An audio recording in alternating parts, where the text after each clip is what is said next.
네, 안녕하세요. 네, 오늘 수업 시작할게요. 생각보다 너무 많이 오셔가지고, 지금 좀 적잖이 놀란 상태이고요. 네. 그리고, 반가우면 안 되지만 좀 반가운 얼굴들도 있는 것 같고요. 네. 그래서 이제 아무튼, 설 잘 지내셨는지 궁금하기도 하고요. 이제 2주간의 어떤 이제 쉬는 시간이 있었는데, 그동안 이제 공부 많이 해가지고 오셨는지 좀 이런 것도 궁금하긴 합니다. 근데, 뭐 이제 지금 오늘 수업부터는 이제, 쉬는 시간 없이 이제 쭉 계속 달려가는 거, 그러니까, 수업 시간 쉬는 시간이 아니라 이제 그 강의 중에서 이제 1차 시험 보러 가는 날 빼고는 이제 저희가 이제 아마 없이 계속 쭉 이제 수업이 계속 진행될 거여서 좀 이제 못 따라가는 그런 부분들에 대해서 보충할 수 있는 그런 시간은 좀 없지 않을까 이런 생각이 들고요. 이제 오늘부터는 좀 열심히 좀 빠르게 좀 달려서 이제 우리가 이제 원하는 목표까지 좀 이렇게 이룰 수 있는 그런 시간이 되었으면 좋겠습니다. 좀 약간 새해라서 덕담 아닌 덕담 같은 느낌으로 말씀을 좀 드렸고요. 일단 저희 수업은 일단 기본적으로 이제 많이 물어보셨는데 기본서랑 그 다음에 저희 요약서 이렇게 두 개를 가지고 진행할 예정입니다. 자, 그래서 작년하고는 좀 색이 좀 다르게요. 저 아예 표지도 싹 갈아엎고요. 좀 많이 얇고요. 많이 글씨도 크게 이렇게 해가지고 좀 얇게 하나 만들어 놨습니다. 작년 요약서 같은 경우에는 저희가 이제 기본서에 있던 논점을 그대로 이제 실어가지고 들고 다니기 편하게 좀 들고 다니라 뭐 이런 느낌이었는데 요번에는 좀 그렇게 안 하고 좀 많이 내용을 축약해 놨어요. 그래서 대신에 이제 제목을 부실한이라고 좀 이름을 지었습니다. 이 말씀은 좀 부족한 부분이 있다. 그래서 이거는 저희가 항상 기본서를 베이스로 하는데 우리가 이제 좀 들고 들어가기 싫은 그런 논점들이 있잖아요. 뭐 예를 들면 가족관계 등록법에 관한 법률에서도 그런 거 아니면 뭐 주민등록법 이런 것들은 여기 있는 책으로 위주로 좀 공부하셨으면 좋겠다라는 의미로 만들어 드린 거고 요것만 보면 조금 부족할 수 있다. 이렇게 말씀을 드립니다. 자, 그럼 오늘 수업 시작을 하도록 할게요.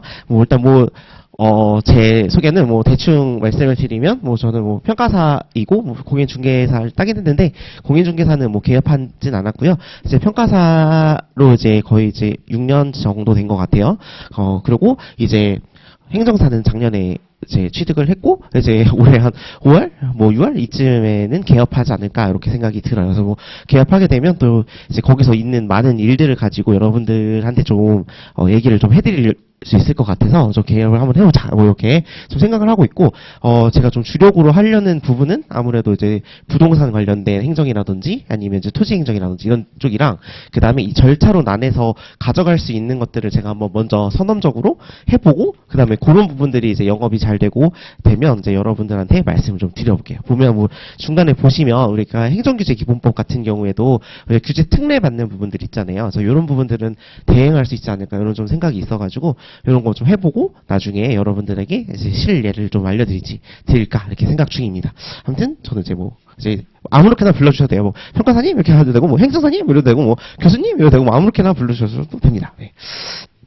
자, 오늘 이제 바로 이제 시작을 해보면 저희가 이제 행정절차법이다라고 하면 이게 이 행정법 전 영역에 걸쳐서 중간에 들어가 있는 법이에요. 그러다 보니까 이제 저희 시험에서도 요 앞쪽에 있는 행정작용법에서도 시험 문제가 나오기도 하고요. 아니면 그 뒤쪽에 있는 다른 이제 행정법 통론 이런 부분에서도 저희가 시험에서도 간혹 출제가 되고 있습니다. 그래서 대표적으로 행정법 통론에서 이제 나온 부분들은 우리가 이제 신뢰보호의 원칙 있죠. 여기 사실은 카테고리가 여기 들어가 있는 거고요. 그다음에 작년 이제 12회 저희 시험에서 보시면 이제 복효적 행정행위에 대한 이제 법적 성질들과 관련해서는 이 행정작용법에서 관련되어져 있는 문제다라는 걸 좀 기억해 주셨으면 좋겠고요. 그래서 아마 여기 유예생도 계실 거고 동차생 분들도 계실 건데 그 동차생 분들은 이제 1차 시험을 준비하러 가셔야 되는 기간이 있잖아요. 근데 그 기간이 좀 누가 보면 좀 어떻게 보면 아깝다. 그리고 이게 또 좀 시간 낭비다. 이렇게 생각할 수 있는데 그 기간을 차라리 요 앞쪽 부분들을 좀 우리가 공부를 해 나간다. 요 앞부분에서도 우리가 논술형이나 약술형에서 나올 수 있으니 조금이라도 공부를 하겠다. 이런 마인드로 공부를 하시면 조금 시간이 좀 덜 아깝지 않을까 이런 생각이 듭니다. 자, 그래서 아무튼 한번 쭉 설명을 드려보면 행정법 총론은 통론이라고 해서 우리가 이제 그 주체라든지 아니면 이제 어떤 행정작용들 아니면 이제 사인이 행하는 신고 이런 부분들에 대해서 이제 법적 성질과 관련해서 이제 논의가 나오고요. 그다음 행정작용법이다라고 해서는 처분 행정행위란 무엇인가, 아니면 행정계획이란 무엇인가, 그래서 여러 가지가 나오고요. 거기에 맞춰서 이제 행정절차법은 이제 이러한 행정행위들에 대해서 어떠한 절차를 거쳐야 되는가 라는 논의로 진행이 됩니다. 자, 그 다음에 행정행위의 실효성 확보다라고 해서 우리가 행정이 어떠한 처분을 내렸는데 그러한 처분에 대해서 국민들이 하지 않는다라고 하면 이를 어떻게 강제할 수 있겠는가 해서 뭐 대집행, 뭐 강제집행, 뭐 이런 부분들이 나오는 거고요. 그 다음에 행정상 손해전보는 우리가 그 국민들이 어떤 행정 처분으로 인해서 어떤 손해나 손실을 입은 경우에 어떤 식으로 보상하거나 아니면 배상할 수 있겠는가 이런 부분들이 나오고요. 마지막으로 행정상 쟁송은 어떠한 처분의 효력이 남아있는 경우 그 처분의 효력을 어떻게 없앨 수 있는가 이런 이제 전 범위라고 보시면 되겠습니다. 이걸 가지고 바탕으로 행정법 강론에서는 뭐 행정조직이라든지 지방자치라든지 아니면 공무원법, 경찰행정법, 국부행정법, 토지보상법, 재무행정법 이런 식으로 이제 세분화해서 배워 가신다 이렇게 보시면 되겠습니다. 일단 뭐 저는 이제 저희가 이제 감정평가 공부를 할 때는 여기 총론 부분과 그 다음에 여기는 토지보상법 여기까지 제가 공부를 했었고요. 그 다음에 제가 그 안에 들어있는 요 행정절차법 요 부분도 제가 이제 공부를 했기 때문에 여러분들에게 좀 설명을 드릴 수 있지 않나 이렇게 생각을 해서 이제 강의를 하게 되었다 이런 말씀입니다. 자, 다시 한번 보면 제가 이제 어떻게 이제 행정절차론을 우리가 공부해 나가야 되냐 좀 말씀을 좀 드려보면요. 아시겠지만 행정절차법 여기서 항상 1번 문제로 출제가 됩니다. 자, 그 다음에 국민제한규정부터 좀 가족관계 등록법까지 8가지의 법률 안에서 이제 약수령 문제로 나오게 됩니다. 비중은 우리가 이게 40점, 60점이기 때문에 사실 약수를 저희가 이제 버리고 가는 건 사실 좀 의미가 없는 짓이고요. 자, 그 다음에 행정절차법만 파시는 것도 크게 좋은 전략은 아니라고 말씀을 좀 드렸습니다. 그 이유는 아까 앞서 말씀드린 바와 같이 우리가 이제 행정법 안에 행정절차법이 그 중간에 들어가 있는 법인데요. 이제 요것만 집중적으로 공부하시는 그런 이제 교수님은 없습니다. 그렇기 때문에 교수님은 이거 전체적으로 다 이제 공부하시고 요것들 중에 하나를 특화하셔서 가져가시는 분들이기 때문에 우리가 이제 그분들이 이 내용이 행정절차법상의 내용인지 아닌지에 대해서 크게 알지 못합니다. 그렇기 때문에 우리가 행정절차법을 제대로 공부한다라고 해도 점수가 그렇게 좋지 않고요. 그리고 다른 타 시험에서도 보시면 알겠지만 행정절차법이 그 영역 중에 제일 쉬운 영역이에요. 그렇기 때문에 우리가 이제 그 교수님들의 어떤 답안지에 대한 퀄리티와 기대치가 많이 높아져 있는 상태다. 이렇게 보시면 되겠습니다. 그래서 절차법을 잘하는 것보다는 요 밑에 있는 약수를 조금이라도 빨리 잡고 털어버리고 그 다음에 남는 시간에 조금 이제 사례를 남들보다 조금 더 하자 이런 생각, 아니면 만약에 남들보다 조금 더 할 시간이 없다라고 한다면 남들만큼만 하자 라는 생각으로 여긴 접근해 주시고 요 밑에 있는 부분들을 좀 여러분들이 강점으로 가져가셔야 수험적인 전략이 좋지 않을까 이런 생각이 듭니다. 그래서 우리가 이거는 이제 기본 강의 때도 말씀드렸던 거지만 그래서 심화 강의 때까지 우리가 이 약수를 60%의 약수를 다 대비하는 것이 목표다 이렇게 말씀을 드렸어요. 그래서 이제 심화가 되었어요. 그러니까 이제 이번 시간이 끝날 때까지는 이게 우리가 약수는 다 잡고 가겠다 이렇게 좀 생각을 해주셨으면 좋겠습니다. 자, 그리고 우리가 모의고사를 2번 볼 건데요. 하나는 사례형, 그 다음에 실전형으로 볼 겁니다. 사례형 때 우리가 이제 이 절차법을 남들보다 조금 더 잘해보자라는 의미로 이제 모의고사가 좀 진행이 될 거고 사례만 모아서 할 겁니다. 그렇기 때문에 일단 지금 여러분들이 해주실 부분들은 여기에 있는 모든 논점들을 쓸 수 있는 정도가 될 때까지 마스터해주는 게 여러분들의 역할이라고 보시면 되겠습니다. 이게 되셔야 이 사례형도 여러분들이 쉽게 풀 수 있습니다. 이 사례형도 좀 이따가 좀 몇 개를 넣어드렸는데요. 이제 사례형 같은 경우에도 결국은 약술이 돼야지만 사례형을 쓸 수 있습니다. 그래서 그래서 지금의 목표는 이제 우리가 뭐 제가 원하는 바는 20점이다 라고 하면 두 쪽을 쓰시는 게 이제 제 목표인데 그렇지 못한다 하더라도 일단 한쪽만이라도 쓸 수 있는 정도로 공부를 해주셨으면 좋겠습니다. 일단은 여기까지 우리가 마스터하겠다 이렇게 생각하시면 될 것 같아요. 자, 그 다음에 이제 우리가 이제 이 수업이 이제 어떻게 진행될 것인가 좀 설명을 드려보겠습니다.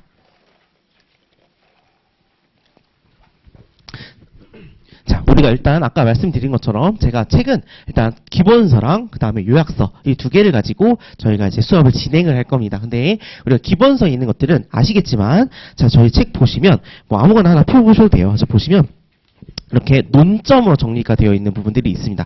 요거는 저희가 나올 수 있을 만한 논점들을 이제 논점화한 거고요. 그 논점은 보통 제가 60점에서 70점 정도를 이제 낮았으면 좋겠다라는 생각으로 정리가 된 겁니다. 보시면 너무 많은데요. 이거 다 쓰면은 이제 뭐 넘치는데요라고 하실 수 있지만 저는 이제 60에서 70% 정도를 담은 거다라고 저는 이제 여러분들 말씀을 드립니다. 그래서 그거는 이제 기본서에 있는 논점을 이렇게 공부해 나갈 거예요. 자, 그리고 그 앞에 보시면 제가 책이 두꺼워지는 한이 있더라도 조문들은 다 거의 다 넣어놨어요. 그래서 그 조문들을 보시면서 이제 그 나머지 60, 70% 이상의 것을 이제 같이 설명을 드릴 겁니다. 자, 그리고 이 부분들에 대해서 좀 심화할 수 있게, 또 심화될 수 있는 부분들, 논점이 좀 정리되어 있는 부분들은 설명을 좀 드릴 거예요. 그래서 여러분들이 기본서에 있는 논점만 공부를 하겠다라고 하면 이제 60에서 70%, 그리고 그것들 중에서 와, 나는 너무 재밌는 것 같아. 나는 좀 약간 변태 같은 성격이 있을 수 있는데 나는 약간 개인정보보호법이 너무 재밌어. 그러면 이제 그런 부분들은 이제 우리가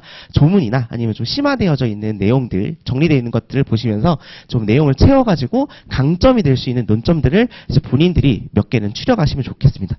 보면 어떤 분들 또 과태료 나올 때 또 재밌어 하시는 분들이 계시더라고요. 그런 분들은 이제 과태료 관련된 부분에 있어서는 조금 더 논점을 넓게 가져가시는 거죠. 근데 진짜 지금 표정을 보니까 아니다. 나는 못한다. 이런 표정이 있어요. 자, 이럴 때는 핸드북으로 이제 논점을 가져가시면 되겠습니다. 핸드북에 정리되어 있는 논점은 제가 보통 한 40% 정도 이제 다 축약을 해서 만들어 드린 거예요.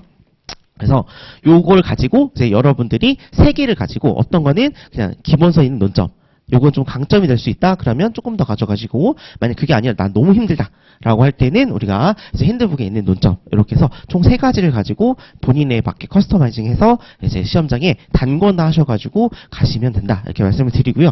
그 다음에 도저히 그 다음에 이제 이번에 약간 좀 동차 노리시는 분들이 계시죠. 그래서 이런 분들은 저희 기본서 안에 있는 내용을 다 가져가는 것도 사실 좀 버거울 수 있어요. 그래서 그럴 때는 요것만이라도 다 외우자라는 마인드로 이제 공부하셨으면 좋을 것 같고요. 자, 그리고 하나 더, 개인정보 보호법 같은 경우에는 저희가 이제 한 3타임 정도, 2타임에서 3타임 정도로 강의를 하는데 좀 양이 길잖아요. 그래서 내가 지금 어디를 보고 있는지 모른다라는 생각이 들 때가 있습니다. 그럴 때는 요 핸드북으로 이제 공부를 하시면 내가 지금 어느 책에 있다 이런 것들을 좀 알 수 있으니까 요 책은 그렇게 이제 책에도 같은 개념이다 라는 생각으로 공부해 주셨으면 좋겠습니다. 그래서 여러분들은 이제 일단 3가지를 가지고 이제 나는 이 논점은 좀 열심히 가져가 볼래, 이 논점은 조금 힘을 빼고 가져가 볼래 라는 것을 저랑 수업을 하는 중간중간마다 이제 계속 체크하시면서 이제 뭐 여러분들이 뭐 이제 논점 위에다가 이거 상, 중, 하 이렇게 여러분들 본인의 어떤 그 기호 같은 것들로 이제 어떤 걸 많이 가져갈지 조금 가져갈지 이런 걸 좀 고민하셔가지고 들고 가시면 좋을 것 같습니다. 자, 여기 이제 저의 학습 전략이라고 보시면 되겠습니다. 자, 그럼 이제 이렇게 해서 이제 저희 수업을 진행해 보도록 할게요. 자, 아까 말씀 잠깐 드렸던 건데 행정법 총론 안에 있는 통칙 부분에서 들어가 있는 부분은 우리가 행정이란 무엇인가 라는 것으로부터 이야기를 시작을 하게 됩니다. 그래서 우리가 행정 말고도 우리가 입법행위, 그 다음에 사법행위 이런 것들이 있을 수 있고요. 민사, 그 다음에 형사 이런 사건들이 있기 때문에 우리가 과연 행정이란 무엇인가, 그 이 행정이란 것에서 행정청 그리고 이 국민을 어떻게 바라보는가, 이 등장인물들에 대해서 어떠한 설명이 있는가 이런 부분을 보는 것이 행정법 통론, 통칙 부분이다 이렇게 보시면 되겠고요. 이때 이 행정이란에서 이 행정은 행정작용법에서 여러 가지 행위들을 나열해 놓고 있습니다. 그래서 행정행위, 보통 우리가 처분이라고 부르는 것들을 행정행위, 행정입법, 확약, 행정지도, 사실행위, 행정조사 이런 것들을 우리가 행정작용법상의 여러 가지의 행태들을 나열해 놓고 있고요. 이러한 행태들에 대해서 행정절차법에서 이러한 처분은 할 때는 어떤 식의 행정 절차를 거쳐야 되는가, 그리고 신고를 할 때는 어떤 절차를 거쳐서 신고를 해야 하는가, 이렇게 해서 총 8가지를 이제 행정작용법에 있는 이제 여러 가지 행위들 중에서 한 8가지 정도를 뽑아가지고 이제 여기를 이제 행정 절차를 어떻게 거쳐야 되는가를 규정하고 있다 이렇게 보시면 되겠습니다. 자, 그리고 이제 실효성 확보다라고 해서 아까 말씀드린 것처럼 뭐 강제집행이라든지 뭐 대집행, 뭐 가상금 이런 부분들이 여기 들어가 있고요. 그다음 마지막 권리구제로 이제 국가배상이나 손실보상, 돈으로 물어주는 부분, 마지막으로 효력을 없애는 행정심판과 행정소송과 관련된 부분들 이렇게까지가 이제 행정법 전 영역이라고 보시면 되겠고요. 저희가 이제 행정절차법은 우리가 여기는 행정절차법 요 부분이 들어간다. 이고 그 다음에 우리가 행정사실무법에서 이제 행정심판 요쪽이 좀 저희 시험법에 또 들어가죠. 그래서 여기 그리고 우리가 이제 보시면 성립, 효력, 하자 요 부분 있죠. 요 부분 사실은 행정작용법 안에 들어가 있는 내용인데 사실 여기까지가 이제 저희가 어느 정도 나올 수도 있는 부분이다 이렇게 좀 생각을 해주시면 되겠습니다. 그래서 우리가 성립, 효력, 그 다음에 하자.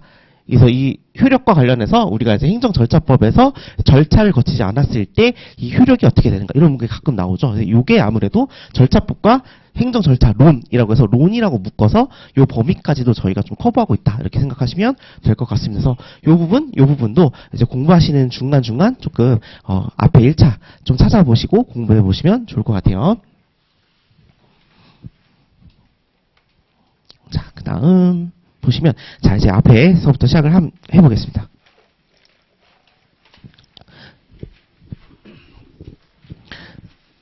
자, 이제 우리가 이제 제일 앞에서 나오는 부분은요, 이 행정절차법이 과연 적용되겠는가라고 해서 이제 행정절차법에 대한 이제 적용과 관련된 부분입니다. 자, 보시면 이제 행정절차법은 행정절차법이 적용되는 경우가 있고 적용되지 않는 경우가 있다 이렇게 보시면 되겠고요.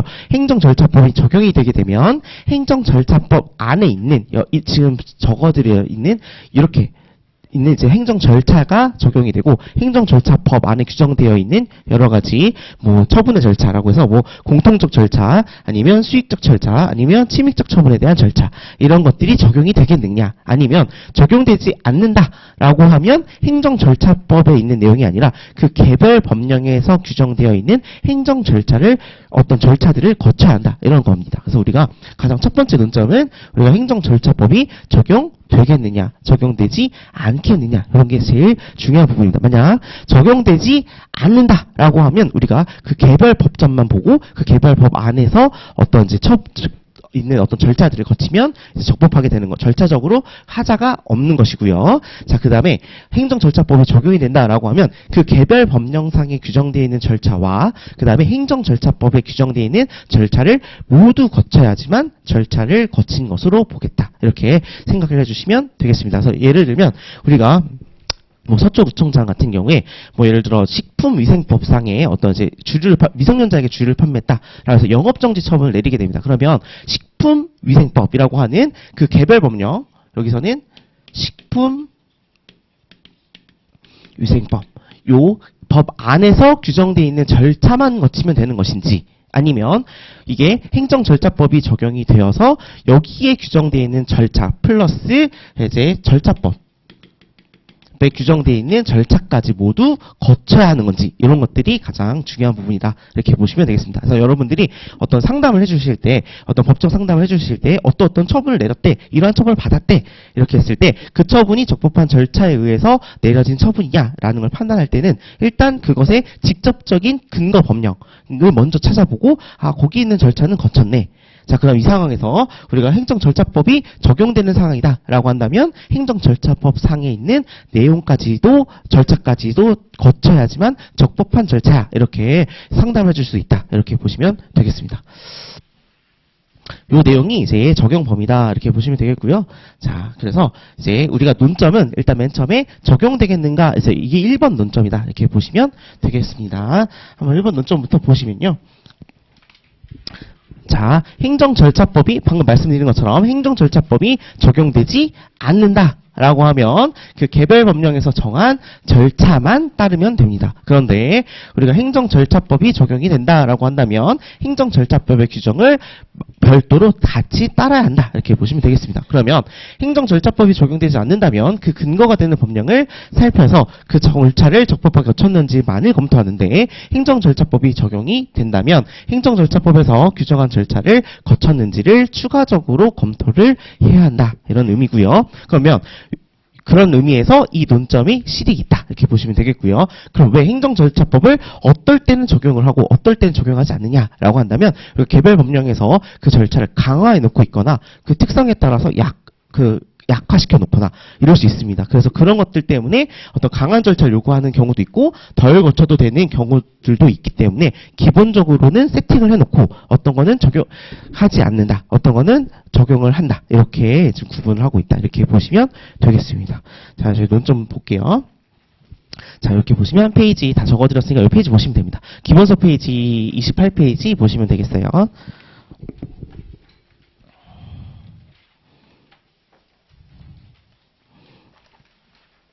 네, 이렇게 작년이랑 좀 다르게 정리를 해서 한번 좀 잘 보시면 좋을 것 같습니다. 1. 원칙 보시면요. 자, 맨 처음에 행정 절차에 관해서 다른 법률에 특별한 규정이 있는 경우를 제외하고는 이 법에서 정한 바를 따른다. 그래서 기본적으로는 행정절차법이 적용되는 것이 원칙이다. 이렇게 적어주시면 되겠고요. 밑줄 한번 거보시면 첫 번째 줄에 특별한 규정이 있는 경우를 제외, 그 다음 줄에 따른다. 이렇게 체크해 주시면 되겠습니다.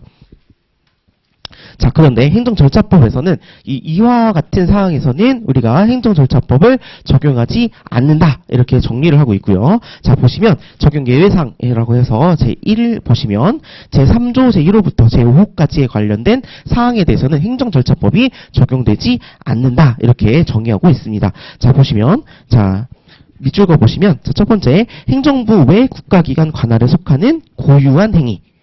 여기에 대해서는 우리가 이제 행정절차법이 적용되지 않는다라는 겁니다. 자, 그리고 제2호 보시면 제3조 제6호 및 제8호까지의 사항이라고 해서 그 밑에 보시면 법적 성질이 달라. 여기 체크해 주시면 됩니다. 그러니까 법적 성질이 다르기 때문에 행정절차법이 적용되지 않는다. 이렇게 보시면 되겠고요. 제3 보시면 제3조 제7호의 사항이다라고 해서 국가의 이익을 현저히 해야 할 우려가 있는 사항.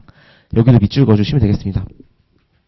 그래서 1, 2, 3 같은 경우에는 이제 처음에 이제 행정부 관할 소속이 행정부 국가기관 외의 것이기 때문에 행정절차법이 적용되지 않는다 이런 거고요. 두 번째는 법적 성질이 다르다. 세 번째는 국가의 현저한 이익이 국가의 이익을 현저히 해야 할 우려가 있는 사항이다.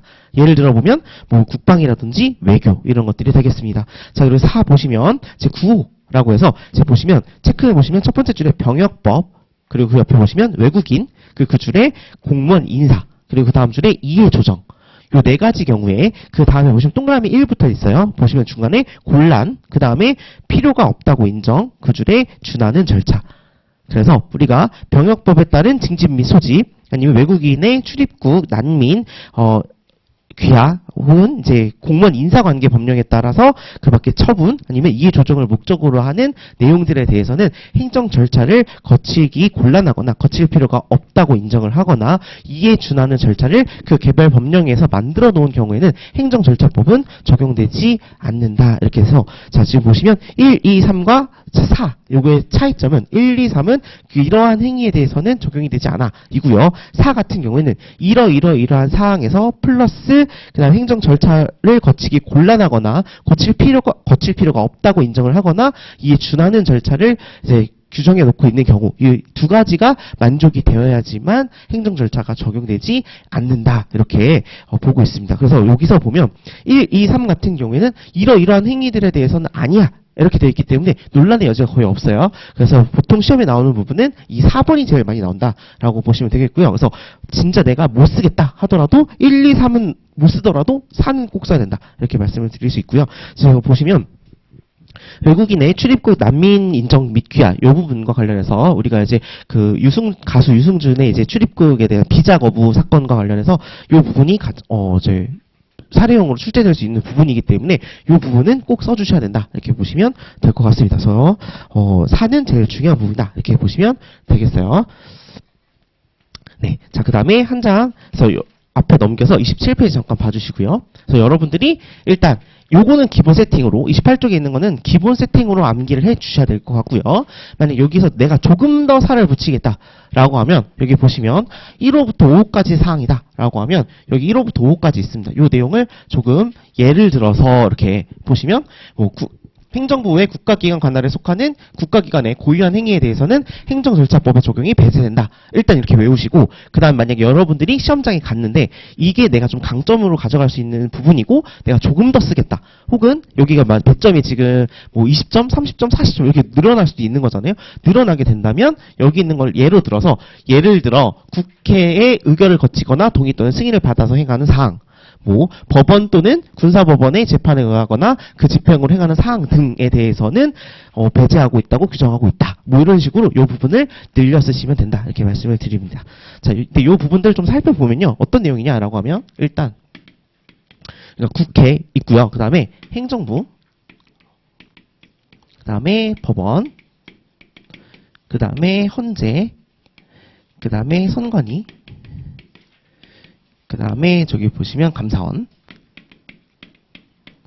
이렇게 있죠. 그래서 보통 이제 우리 그 헌법기관이다라고 부르는 부분인데요. 그러니까 행정 절차잖아요. 행정절차법이기 때문에 이 행정부는 기본적으로 이제 행정절차법에 적용을 받는다. 근데 이 행정부 외의 국가기관인 국회, 법원, 헌재, 선관위, 감사원 이 5가지 기관에 대해서는 기본적으로 행정절차법이 적용되지 않는다. 이렇게 보시면 되겠고요. 그럼 국회에서 행하는 모든 행위에 대해서는 적용이 되지 않느냐라는 건데 그렇지 않다. 그래서 국회는 의결과 관련된 거 혹은 동의 혹은 승인 이런 것과 관련된 부분들에 대해서는 적용이 되지 않는다. 그래서 여기는 국가기관인 국회에 대해서는 적용되지 않는다라고 쓰시면 조금 세모짜리 답안이 될 수 있고요. 그래서 국회의 의결과 관련된 사항에 대해서는 행정절차법이 적용되지 않는다. 쓰신다라고 한다면 그렇게 쓰셔야 된다라는 거고요.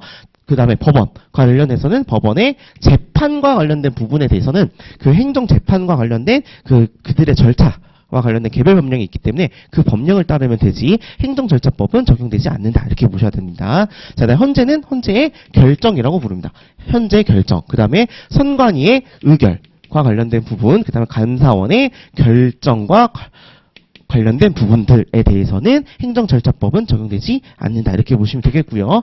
이 행정부 안에 있는 모든 행위들은 그러면 다 행정절차법이 적용되겠느냐라고 하면 그 밑에 있는 6호부터 9호까지 사항이라고 나누어서 아니다. 이렇게 보고 있습니다. 예를 들어 형사, 심판 이런 부분들은 우리가 법적 성질이 좀 다르다. 이렇게 보고 있습니다. 그래서 여기 보시면 6호 그리고 8호 내용이라고 되어 있죠. 6호 형사 관련된 부분, 8호 심판 관련된 부분들 여기는 법적 성질이 조금 달라서 행정절차법이 적용되지 않습니다. 이렇게 보시면 되겠고요.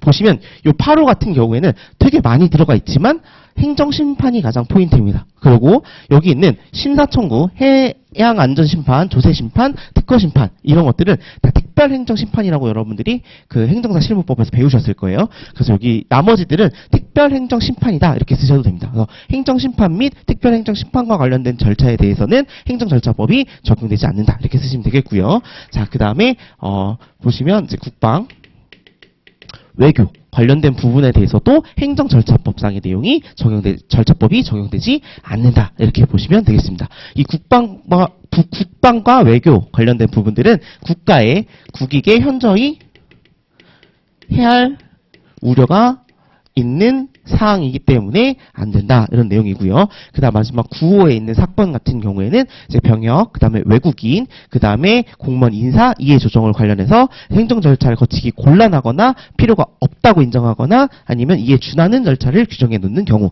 그래서 이제 2가지 이렇게 해서 같이 써주시면 이제 이 내용을 이해하실 수 있을 겁니다. 그래서 이 조문의 체계는 이렇다. 그리고 여러분들이 조금 더 외우신다라고 하면 여기까지 외워주시면 되겠습니다. 자, 그래서 요거는 한번 저희가 문제를 한번 쭉 풀어볼게요.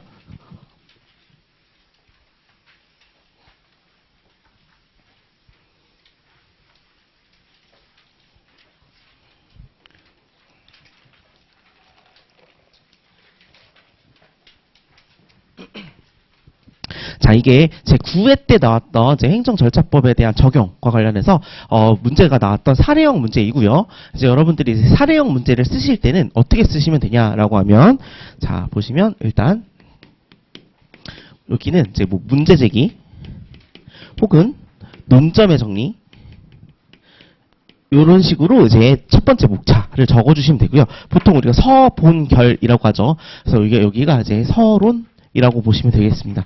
자, 그 다음에 본론이라고 해서 그 다음에 들어가는 것이 우리가 이제 일반론 부분이 들어가 주시면 됩니다. 요게 이제 본론이라고 보시면 되겠고요. 그 마지막으로 이제 세 번째 목차가 사안의 해결 혹은 사안의 경우 이렇게 적어주시면 되는데 요 목차는 우리가 이제 결론이다 이렇게 보시면 되겠습니다. 그래서 우리가 법학 답안지 사례형 문제를 풀 때는 서본결을 맞춰서 적어주시면 됩니다. 그런데 이런 서본결이라고 하는 목차 제목을 쓰시면 절대 안 되시고요. 요런 건 쓰시면 안 되고 그냥 우리가 서본 결이구나 이렇게만 이해해 주시고 그 목차의 내용은 뭐 논점의 정리 그리고 마지막 세 번째는 사안의 해결 보통 이렇게 적어주시면 됩니다. 그리고 요 가운데 있는 이 일반론이라고 하는 부분은 일반론이라고 제가 설명을 드릴 뿐인 거지 일반론이라는 목차를 쓰시면 안 되고요. 뭐 예를 들면 뭐 신뢰 보호의 원칙 아니면 행정 절차법 적용 범위 뭐 이런 식으로 이제 그 구체적인 네이밍을 써주셔야만 된다 이렇게 말씀을 드립니다. 그래서 우리가 일단 서본결을 맞춰가지고 이제 답안을 사례형 답안을 작성해 주시면 된다. 일단 이렇게 생각을 해주시고요. 그럼 이제 서본결 중에서 이제 논점의 정리는 무엇을 쓰면 되냐라고 하면 이 논점의 정리는 물어보는 거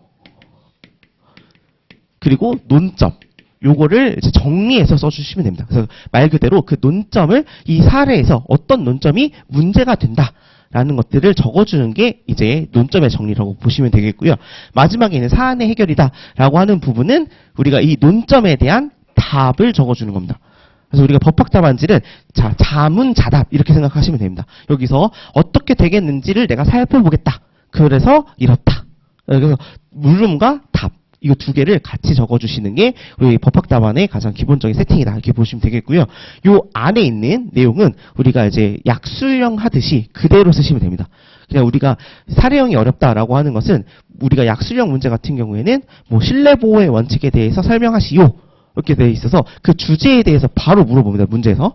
그런데 우리가 사례형 문제는 그 부분을 이제 사례로 숨겨놓는 거죠. 그래서 어떤 논점을 뽑아내는 것 자체가 이제 사례형에서는 좀 어렵기 때문에 그거를 뽑아내고 그 부분을 내가 쓰고 그 다음에 답변을 내려주는 거. 이게 바로 사례형이다. 이렇게 보시면 되겠습니다. 자, 그럼 저 문제 한 번씩 볼게요. 저희 사례형 문제를 볼 때는 저희가 이제 부터 읽으셔야 됩니다. 이렇게 앞에 있는 지문부터, 자, 우리가 보통 글을 읽을 때, 자, 공무원 갑은 이렇게 처음부터 시작을 하는데, 그렇게 보시면 안 되고요. 여기는 항상 뒤에서부터 읽어보시는 것이 맞습니다. 그래서 뒤에서부터 읽어볼게요. 자, 보면, 이 주장의 타당성을 검토하시오라고 되어 있습니다. 그럼 이 주장이 무엇인가라고 하면, 자, 갑은 A가 직위 해제 처분을 하면서 사전통지나 의견 청취 절차를 거치지 않았다는 점을 들어 행정절차법 위반이라고 주장한다. 이 주장에 대해서 검토하시오. 이렇게 되어 있는 겁니다. 자, 그러면, 자, 무슨 상황인지는 모르겠지만 직위 해제 처분이라고 되어 있어요. 뉘앙스상으로 보면 약간 침입적인 처분 절차인 것 같아요. 그리고 사전통지나 의견 청취 절차를 거치지 않았다라고 해서 어떠한 절차를 거치지 않았는데 그것이 보면 사전통지나 의견 청취 절차는 행정절차법 안에 적혀져 있는 내용인데 그것을 거치지 않았다라고 해서 위반을 했다. 그래서 행정절차법 위반이다. 이런 주장을 했다는 겁니다. 자, 그럼 이 문장을 다시 살펴보면 행정절차법 위반이다. 그럼 결국 행정절차법이 적용이 되는 상황이고 적용이 되었음에도 불구하고 이러한 절차를 거치지 않았으니 위반이다 라고 주장을 하는 것이다. 이렇게 좀 내용을 정리해 주실 수가 있겠죠. 자, 그리고 다시 한번 읽어보면 공무원 갑은 코로나19 확산 방지를 위한 집합금지 명령 위반, 단속 업무 등을 담당하던 중 유흥주점 업자인 을로부터 위반 행위 단속을 피할 수 있도록 단속 일시, 장소 등을 알려달라는 어떤 청탁을 받게 됩니다. 자, 그래서 갑은 이를 알려준 대가로 자신의 계좌로 30만 원을 송금받은 것을 비롯해서 수회에 걸쳐서 합계 190만 원 정도의 뇌물을 받았다라고 해서 이제 인사징계권자인 A로부터 직위해제 처분을 받은 후 징계 절차를 거쳐 최종적으로 파면 처분을 받았다. 이렇게 되어 있는 겁니다. 자, 그럼 우리가 여기서 살펴보면, 자, 지금 갑이라고 하는 사람도 나오고요. 그 다음 유흥주점업자인 을이라고 하는 사람도 나오고요. 그 다음에 그 직위해제 처분을 한 A라고 하는 사람도 나옵니다. 근데 여기 등장인물이 3개인데 여기에서는 사실 을은 의미가 없는 사람이고요. 자, 보시면, 자, 갑 이렇게 있고요. 그 다음에 A 이렇게 그림을 그려주시고요. 자, 여기서 보시면 직위 해제 처분을 했다. 이렇게 그림을 그려주실 수가 있겠습니다. 자, 을은 여기서 뇌물을 줬다라는 사실이기 때문에 여기 법적 저희가 이제 쟁점을 판단하는 과정에서는 을은 중요한 인물은 아니다. 이렇게 보여지고요. 그래서 A가 갑에게 이러한 직위 해제 처분을 했다. 그리고 이러한 직위 해제 처분을 함에 있어서 행정절차법에 적혀져 있는 어떤 절차들에 대해서는 무시를 했다, 위반을 했다, 거치지 않았다, 이런 내용입니다. 그러면 행정절차법이 과연 적용이 되어서 이러한 행정절차법이 적용이 된다 라고 하면 이런 절차를 거치지 않았으니 위법한 거죠. 위반한 거 맞죠. 근데 행정절차법이 적용되지 않는다 라고 한다면 행정절차법에 규정되어 있는 절차를 거칠 필요가 없죠. 그러니까 여기서는 이제 이 주장의 타당성을 검토하기 위한 첫 번째 논점은, 그래서 우리가 행정절차법이 적용되는지를 검토해 보겠다. 이렇게 이제 맨 처음에 서두를 써주시고요. 그 다음에 방금 저희가 배웠던 그 논점 1번 있죠. 논점 1번을 여기다가 적어주시면 됩니다. 그래서 여기는 약간 약술처럼 적어주시면 되고요. 자, 그 다음에 이걸 바탕으로 했을 때 사안을 해결해서 답을 주시면 되는 겁니다. 자, 근데 우리가 아까 보시면, 자, 국가기관, 외의 기관이다라고 하면 행정절차법이 적용되지 않죠. 근데 지금 보시면 이제 직위 해제 처분을 한 것은 지금 공무원 갑이라고 되어 있고 행정부 안에서의 지금 일이다라고 보여지니까 국가기관 외의 경우가 아니다. 뭐 아까 보시면 국회의 의결, 아니면 법원의 재판, 아니면 선관위의 결정, 뭐 이런 것들인데 그런 것들이 지금 아니잖아요. 그렇기 때문에 이 경우에는 이제 행정부 안에서 이루어지는 사안이다. 이렇게 보시면 될 것 같고요. 그 다음에 두 번째 목차에서 저희가 보시면 어떤 이제 법적 성질이 다르다라고 해서 어떤 형사 관련된 부분, 행정심판 관련된 부분들은 행정절차법이 적용되지 않잖아요. 근데 지금 보시면 그런 사안이 아니죠. 자, 그 다음에 세 번째 목차에 저희가 들어가 있었던 거는 국익에 대해서 현저히 해야 할 우려가 있는 경우다라고 해서 우리가 국방, 외교 이런 부분이었죠. 국방, 외교 관련된 부분이 아니네요. 그죠? 자, 그럼 제가 마지막 남은 거 제가 그 9호 목차 4번에 보시면 있는 우리가 이제 공무원 아니면 뭐 외국인 아니면 뭐 이런 부분들 있죠. 보시면 공무원의 인사 규정과 관련된 부분, 징계와 관련된 부분 플러스 그 다음에 뒤에 행정 절차를 거칠 필요가 없다고 인정을 하거나 뭐 거칠 필요가 없거나 뭐 아니면 뭐 이에 준하는 절차를 한 경우, 요 경우에 해당한다라고 한다면 우리가 이제 행정절차법이 적용이 되지 않아서 우리가 이제 행정절차법을 규정을 따르지 않아도 되는데 그게 그런 경우가 아니다. 라고 한다면 이제 행정절차법은 원칙으로 돌아가서 행정절차법이 적용이 되어서 행정절차법 안에 있는 어떤 절차를 거쳐야 한다. 이런 식의 답을 쓸 수가 있겠죠. 그래서 여기는 그 논리에 맞춰서 답안을 적어주시면 된다. 이렇게 보시면 되겠고요. 그래서 제 예시 답안을 그 다음에 보시게 되면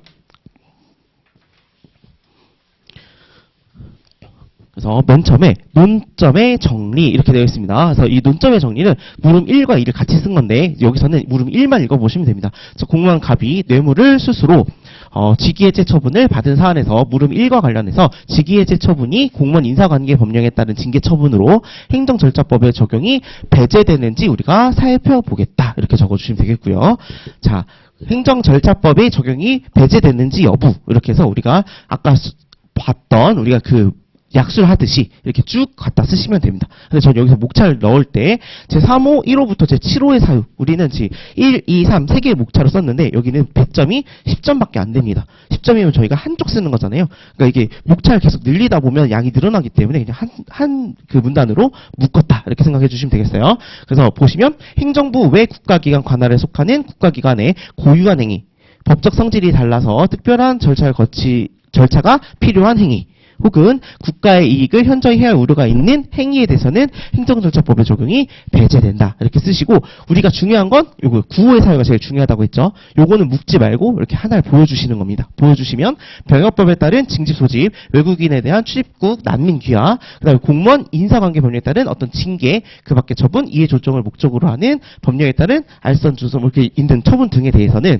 행정작용의 성질상 행정절차를 거치기 곤란하거나 거칠 필요가 없다고 인정을 하거나 이에 준하는 절차를 규정하고 있는 경우에 대해서는 행정절차법의 적용이 배제된다. 이렇게 적어주시고요. 사안의 경우 한번 읽어보면 국가공무원법상의 직위해제 처분은 행정절차법상 공무원 인사관계 법령에 따른 징계와 그 밖의 처분으로 당해 행정처분의 성질상 어떤 행정절차를 거치기 곤란하거나 불필요하다고 인정되는 사항 또는 행정절차에 준하는 절차를 거친 사항에 해당하므로 여기에 해당하므로 행정절차법상 어떤 규정되어 있는 그 규정을 별도로 적용되지 않는다고 봄이 타당하다. 따라서 행정절차법이 적용되지 않는다. 이렇게 써주시면 됩니다. 아까 말씀드린 것처럼 논점의 정리, 이게 약간 물음, 자문, 자답 이렇게 말씀을 드렸죠. 여기서는 그래서 배제되는지 우리가 궁금하다 이렇게 논점을 적어주시고 그 다음에 사안의 경우에서는 그래서 행정절차법의 규정이 별도로 적용되지 않는다. 그래서 갑의 주장은 타당하지 않다. 이렇게 어떤 자문, 자답, 그 다음에 중간에 약술 이렇게 끼워 넣어주시면 이게 사례형을 푸는 이제 어떤 그런 툴이다. 이렇게 생각을 해주시면 되겠습니다. 그래서 우리가 보시는 것처럼 이게 10점으로 나올 때가 있을 수 있고요. 20점으로 나올 수도 있고 뭐 그렇습니다. 그러면 10점으로 나오면 이렇게 줄여서 쓰면 되는데 지금 한번 써보시면 아시겠지만 이게 20점으로 나온다라고 하면 이만큼 채우는 게 사실 쉽지가 않아요. 그래서 아까 말씀드린 것처럼 그 앞에 있는 조문들을 조금 예를 들어서 양을 늘려주시면 어쨌거나 점수는 조금 더 받을 수 있으니까 그렇게 가져가 주시면 되겠습니다. 아무튼 사례 문제는 이런 식으로 이렇게 논점, 물음, 그 다음 자문, 자답 그리고 그 안에 약수를 끼워 넣는다. 이렇게 생각을 하시면 되겠고요. 그래서 지금은 약수를 외워주시면 되겠습니다. 그래서 이렇게 보시면 되겠고요. 자, 그 다음에 핸드북 잠깐 볼게요.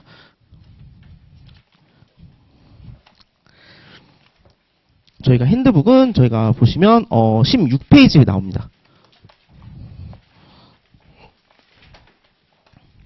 자, 여기 16페이지는요, 사실 제가 이제 그 논점 1번과 동일하게 넣어놨습니다. 뭐 40%라고 했지만, 여기는 줄이지 않고 좀 중요할 수 있는 부분이어서 아예 그냥 그대로 넣어놨어요. 그래서 우리가, 밑줄 같은 것도 여기 같이 옮겨 넣으셔가지고, 이 두 개를 같이 보시면 되겠습니다. 그래서 요 중에서 내가 요만큼만 가져갈 거냐 아니면 내가 조문에 있는 내용까지 추가적으로 좀 더 가져갈 거냐 이렇게 고민해 보시고 그 다음에 여기 있는 문제들은 9회 때 나왔기 때문에 한 번 더 나올 수도 있습니다. 저희가 이때는 이제 그 공무원 인사와 관련된 부분들이 나왔던 것 뿐이고 한 번 더 나온다라고 한다면 이제 외국인의 어떤 출입국 그래서 비자 관련된 부분들과 관련해서 나올 수 있으니까 꼭 암기를 해주시길 바랍니다.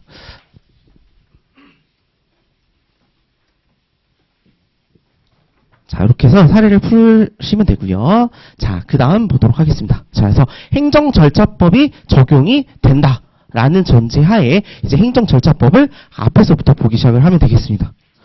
자, 보면 맨 처음에 25쪽 보시면 되겠습니다. 저희 기본서로.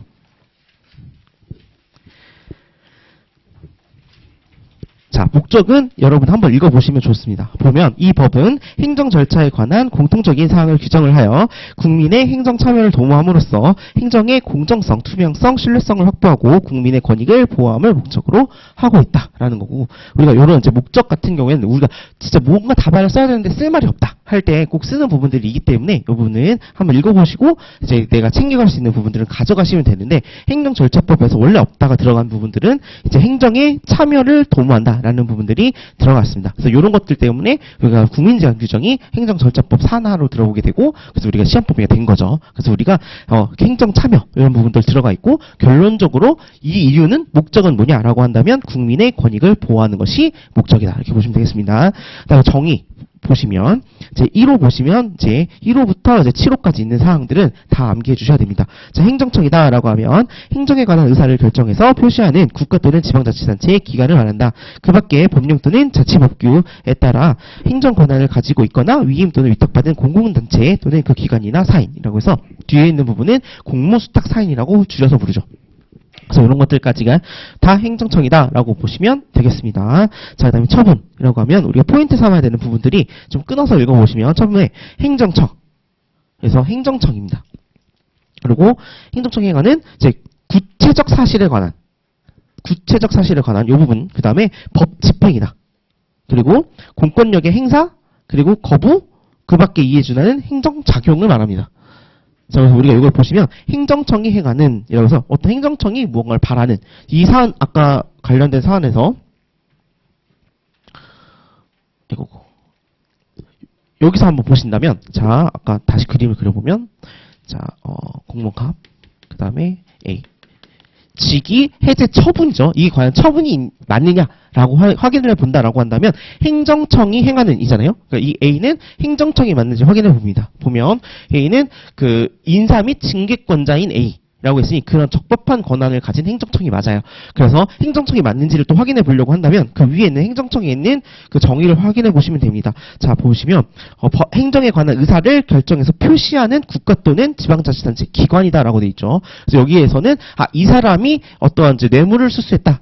그렇기 때문에 내가 직위를 해제하겠다라고 하는 행정에 대한 의사를 결정해서 표시했죠. 그러니까 행정청이 맞습니다. 그래서 A는 행정청이고요. 행정청이 행하는 구체적인 사실에 관한 법 집행인데, 구체적인 사실이다라고 하는 것은 우리가 갑이 뇌물을 수수했고, 이는 우리가 법에서 정해져 있는 요건에 합치하는 것이야 라고 하는 어떤 구체적인 그 사실에 관한, 뇌물 수수했다라는 것에 관한 법 집행이다. 그 법 집행은 인사권 법령에 보이게 되면 뇌물을 수수한 자에 대해서는 뭐 직위를 해제한다 이렇게 되어 있으니까, 그러한 법을 집행하는, 그래서 집행하는 어떤 공권력의 행사다 이렇게 보여지는 거죠. 그렇게 얘는 처분이 맞다 이렇게 보시면 되겠습니다. 그래서 보면 처분이란 행정청이 행하는 구체적인 사실에 관한 그 법을 집행하는 것으로서 공권력의 행사 또는 거부 혹은 그에 준하는 행정작용 이렇게 외워주시면 이 부분도 해결이 될 거고요.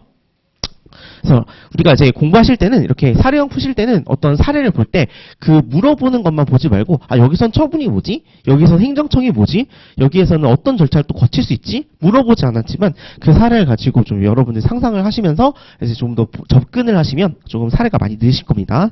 자, 아무튼 처분까지 봤고요. 자, 행정지도 이것도 외워주셔야 됩니다. 행정기관이 그 소관 사무의 범위 안에서 일정한 행정 목적을 실현하기 위해 특정인에게 일정한 행위를 하거나 하지 않도록 지도, 권고, 조언 등을 하는 어떤 행정작용을 말한다. 그런 거고요. 당사자 등, 여기는 저희가 12회 기출문제로 나온 적이 있습니다. 외워주시면 행정청이 처분에 대해서 그 직접 상대가 되는 당사자 혹은 그 직권 또는 신청에 따라서 행정 절차에 참여하게 한 이해관계입니다. 요거는 꼭 외워주셔야 되고요. 자, 다음 청문. 행정청이 어떠한 처분을 하기 전에, 여기서 포인트는 전이라는 게 있습니다. 어떤 하기 전에 당사자 등의 의견을 직접 듣고 증거를 조사하는 절차를 우리는 청문이라고 합니다. 자, 근데 밑에 공청회 보시면요. 행정청이 공개적인 토론을 통해서 어떠한 행정작용에 대하여 당사자 등 전문 지식과 경험을 가진 사람, 그 밖에 일반인으로부터 의견을 널리 수렴하는 절차를 말한다라고 되어 있습니다. 보면, 자, 청문, 그리고 공청회, 차이를 한번 보시면, 위에는 처분을 하기 전이라고 되어 있고요. 밑에는 공청회는 행정작용이라고 되어 있습니다. 그리고 위에는 뭐뭐 하기 전, 이라고 돼 있고, 그 밑에 있는 공청회는 그런 게 없습니다. 다시 말하면 어떤 행정작용과 관련해서 그 행정작용을 하기 전에 열어도 되고, 행정작용을 한 뒤에 국민들의 의견을 수렴하는 절차를 거쳐도 된다라고 해서 여기는 전이 없다라는 부분을 좀 같이 이제 참고해 주시면 되겠고요. 그래서 이 공청회라는 부분들이 다른 법률안에서 되게 이제 준용을 많이 하고 있는 부분입니다. 그래서 이 공청회는 그 어떤 정책을 하기 전에, 어떤 시책을 펼치기 전에 국민들의 의견을 물어보는 절차다. 이렇게 보시면 조금 얘는 행정작용이라고 적혀 있는 이유를 아실 수 있을 거고, 전이라는 내용이 빠진 이유도 알 수 있을 겁니다. 근데 청문이라고 하는 것은 침익적 처분에 대한 어떤 사전적인 절차로서 그 사람에게 어떤 처분을 하기 전에 무조건 의견을 듣고 증거를 조사해서 그 신중을 기해라 라는 취지가 담겨 있다. 이렇게 보시면 되겠어요. 자, 그리고 7 보시면 의견 제출인데, 의견 제출은 우리가 청문 공청회를 아우르는 넓은 개념입니다. 그래서 여기 보시면 얘는 행정작용이라고 표현되어 있습니다.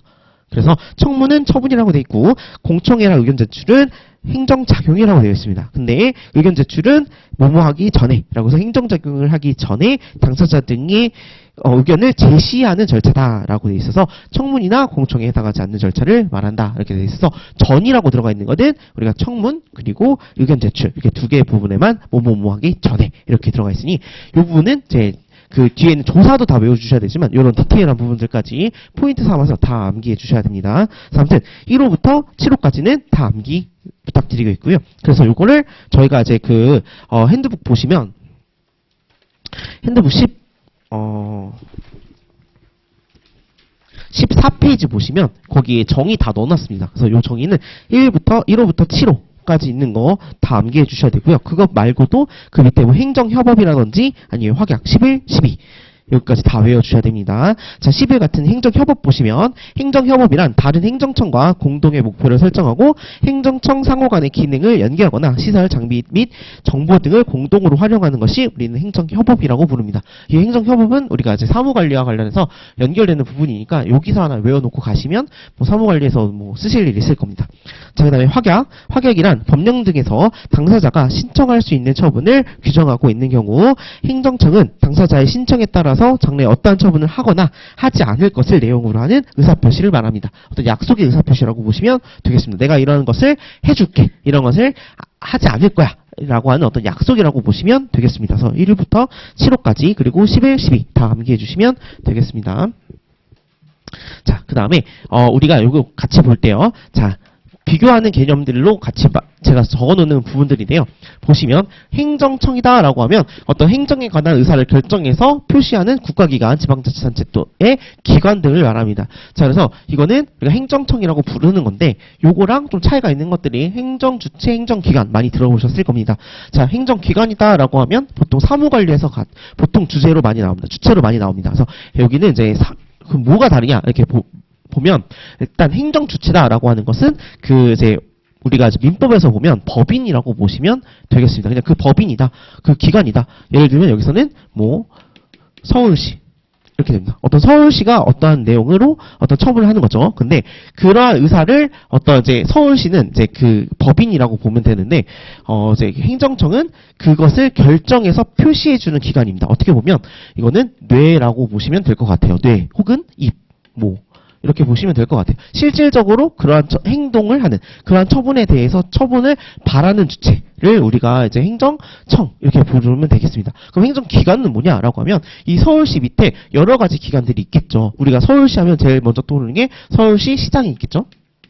근데 이런 시장 말고도 보시면 우리도 이제 국가다라고 하면 국가의 가장 대표는 뭐 대통령 이렇게 돼 있지만 그 대통령만 있는 건 아니잖아요. 그 보시면 그 옆에 뭐 경호처도 있고 무슨 자문기관도 있고 무슨 옆에서 뭐 비서도 있고 막 엄청 많죠. 여러 가지 것들을 다 총칭해서 우리가 이제 행정기관이라고 부릅니다. 그래서 우리가 서울시 밑에 시장도 있을 거고 자문기관, 보조기관, 뭐 아니면 하다못해 경비 같은 것도 있을 거고 뭐 아니면 뭐 요리해주는 사람도 있을 거고 뭐 여러 가지 있겠죠. 이러한 각각의 것들을 우리가 행정기관이라고 부르고요. 그리고 그들 중에서 그 어떠한 처분을 직접적으로 바라는 자를 우리가 행정청이다라고 합니다. 그리고 그 효과는 결국은 서울시가 하는 것이다라고 해서 그 주체는 이제 행정주체라고 부르고 행정기관들 중에 그 의사를 결정해서 표시하는 기관을 우리가 그 행정청 이렇게 해서 세 가지 용어를 비교해 주시면 되겠습니다. 그래서 우리가 사무관리 같은 걸 보면 어떤 처분을 하는 게 아니라 어떤 의견을 접수받거나 어떤 민원들을 접수받죠. 그러니까 이제 행정청이라고 부르지 않고 거기는 행정기관이라고 부르는 겁니다. 이렇게 이해해 주시면 될 것 같아요. 그래서 이런 디테일한 부분들이 좀 잘못 쓰여져 있으면 좀 이제 답안을 읽는 과정에서 좀 모르나 그냥 단순히 암기해서 썼나 이런 생각을 좀 많이 들기 때문에 법학에서는 특히나 이제 용어에 대해서는 조금 구분해서 공부해 주실 필요가 있어요. 자, 그 다음에 우리가 여기 있는 처분 그러면 행정작용 행정행위 이런 것들과는 뭐가 다르냐라고 좀 궁금해하실 수 있을 것 같아서 보시면 요거는 이제 행정작용이다라고 하면 어떤 행정주체가 여기 있는 이 행정주체 서울시면 서울시 뭐 이렇게 이 행정주체가 행정 목적의 실현을 위해서 행하는 그 모든 작용들을 우리가 행정작용이다 이렇게 부릅니다. 이 행정작용 안에는 행정이 입법을 하는 거 아니면 행정계획 아니면 행정행위 공법상 계약 사실행위 행정지도 뭐 여러 가지들이 있을 수 있고요. 그들 중에 하나가 행정행위라고 보시면 되겠고요. 우리가 거의 행정행위와 처분은 거의 비슷한 개념인데 같다라고 보시고 공부하시면 되겠습니다. 그래서 우리가 행정행위와 처분은 좀 이제 상호 보완적으로 쓰시면 되는 부분인데 이제 행정작용과 행정행위는 조금 다른 범위다. 어떻게 보면 행정작용이 조금 더 넓다 이렇게 보시면 되겠고요. 비슷하다라고 말했는데 좀 다른 부분들은 아무래도 이제 이 처분은 우리가 이제 행정심판법에 보시면 처분성을 인정해서 그 행정심판의 대상이 되겠는가라고 많이 물어보잖아요. 그래서 이제 처분이 개념이 사실은 조금 더 넓은 개념이라고 보실 수 있겠습니다. 그래서 이건 행정심판의 대상이 되는 것들을 보통 처분이라고 부르고요. 그렇지 않고 그냥 이제 행정행위는 행정청이 행하는 행위들을 이제 행정행위다 이렇게 부르고 있습니다. 그래서 이거는 이렇게 정리해 주시면 될 것 같습니다. 그래서 제 책에도 보시면 가끔 행정행위라고 적혀 있기도 하고 행정처분이라고 적혀 있기도 합니다. 이 두 개는 거의 상호 보완적으로 쓰시면 되는 것이다. 근데 행정작용은 이걸 포함하는 좀 넓은 개념이다. 이렇게 이해해 주시면 되겠습니다. 여기까지가 저의 정의 관련된 부분이고요. 이제 지금까지 봤던 부분은 그래서 행정절차법이 적용이 되겠느냐 이거 봤고요. 행정절차법이 적용이 된다라고 하는 전제 하에서 행정절차법에서 사용되고 있는 정의 규정들을 살펴보았습니다. 여기까지 지금 보셨고 한 10분 정도 쉬고요. 그 다음에 저희 이제 기본 2년부터 나갈 건데, 제가 살짝 말씀 안 드린 게 하나 있는데, 저희가, 다음 시간부터는 이제 10시 딱 시작하면 한 10분 정도 시험 보고 시작할 거예요. 10분 정도 보는 거는 이제 저희 단문 정도 하나 볼 건데, 20점짜리 하나 내드릴 거고요. 오늘까지 나갔던 것들 중에서 하나를 낼 겁니다. 그러니까 이제 공부를 안 알려드리고 그냥 이렇게 드릴 거니까 다 공부해서 암기해 오시면 될 것 같습니다. 그럼 10분 쉬고 이제 11시 5분에 다시 시작할게요.